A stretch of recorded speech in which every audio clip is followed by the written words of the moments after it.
예, 중동 정세가 요동치면서 이달 말 트럼프 미국 대통령의 베이징 방문을 앞둔 중국의 세법도 복잡해졌다는 분석이 나오고 있습니다. 네, 베이징 연결하겠습니다. 배삼진 특파원. 네, 베이징입니다.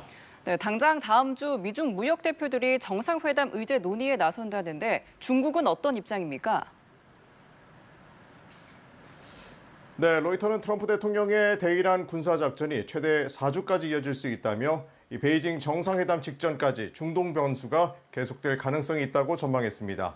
이 시진핑 주석이 이 트럼프 대통령을 환대할지 거리를 둘지 난감한 선택에 놓였다는 분석도 나왔는데요.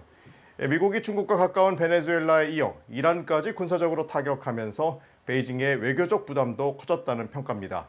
중국은 군사행동 중단과 주권 존중을 강조하면서도 대미 비판 수위는 조절하는 모습인데요. 실제로 러우친젠 전인대 대변인은 미중이 파트너이자 친구가 되는 것이 역사적 교훈이자 현실의 필요라며 협력 메시지를 내놨습니다. 또 소통 채널을 확대해 협력 공간을 넓히겠다며 관계 안정 필요성도 강조했는데요. 중국이 이처럼 신중한 태도를 보이는 것은 정상회담을 통해 무역 갈등과 대만 문제 등 핵심 현안을 관리해야 하기 때문이란 분석이 나옵니다. 정상회담을 앞두고 허리평 부총리와 스콧 베센트 미 재무장관이 다음 주 파리에서 고위급 무역 협상을 열어 의제를 조율할 것으로 전해졌죠. 이란이 중국의 에너지 협력과 1대1로 전략 핵심 파트너인 만큼 이번 타격이 중국 중동 전략의 취약성을 드러냈다는 분석도 나옵니다. 전문가들은 시진핑 주석이 우방 리스크와 정상회담 실리 사이에서 복잡한 계산에 놓였다고 평가했습니다.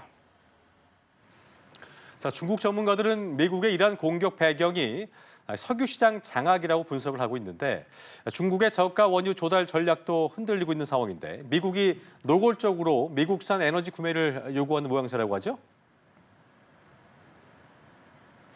네, 중국 관영 CCTV 산하 싱크탱크 진딩 주크의 이 천정 박사는 미국의 최대 목표가 이란 석유 통제라고 분석했습니다.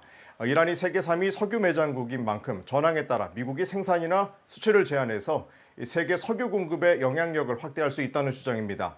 중국 정치학자 런 전핑도 SNS에서 이번 공격을 핵 문제 명분 뒤에 숨은 자원 전쟁이라고 평가했습니다.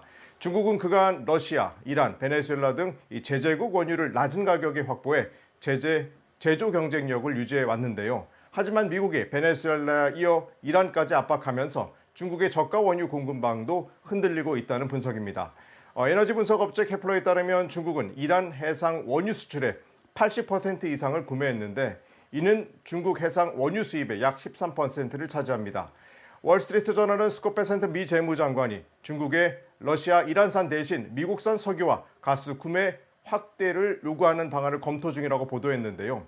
앞서 도널드 트럼프 대통령도 시진핑 주석과의 통화에서 미국산 석유 구매 문제를 언급한 바 있죠. 왕이 중국 외교부장은 중동 특사 파견 방침을 밝히면서 긴장 완화와 중재 역할을 강조하고 있습니다.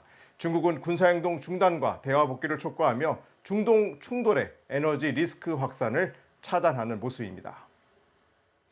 네, 중국이 이란에 있는 자국민들에게 빠른 탈출을 독려하는 가운데 한때 이란 탈출 항공권 가격이 6억 원까지 급등했다고 하는데요.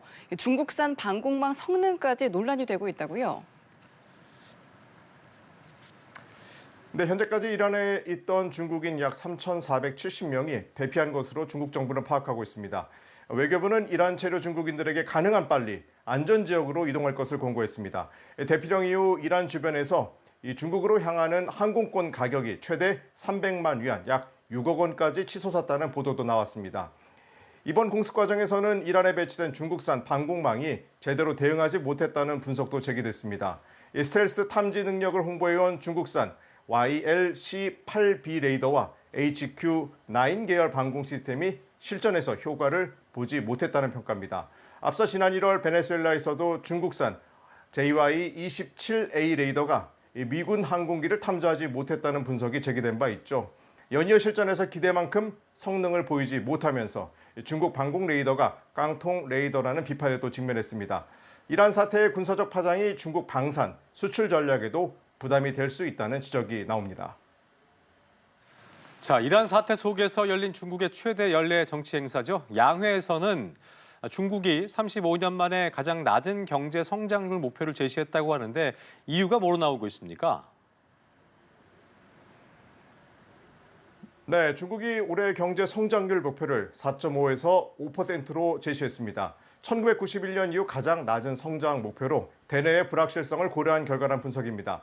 리창 총리는 세계 경제 둔화와 수요 공급 불균형 등 경제 여건 악화를 언급했습니다. 여기에 미국 관세 압박과 이란 사태로 인한 에너지 변수까지 겹쳤다는 설명인데요. 중국은 재정 적자를 GDP 대비 4%로 확대하고 초장기 국채 발행으로 내수 부양에 나서기로 했습니다. 또 지급 준비율과 대출 우대금리 인하 가능성도 언급했는데요.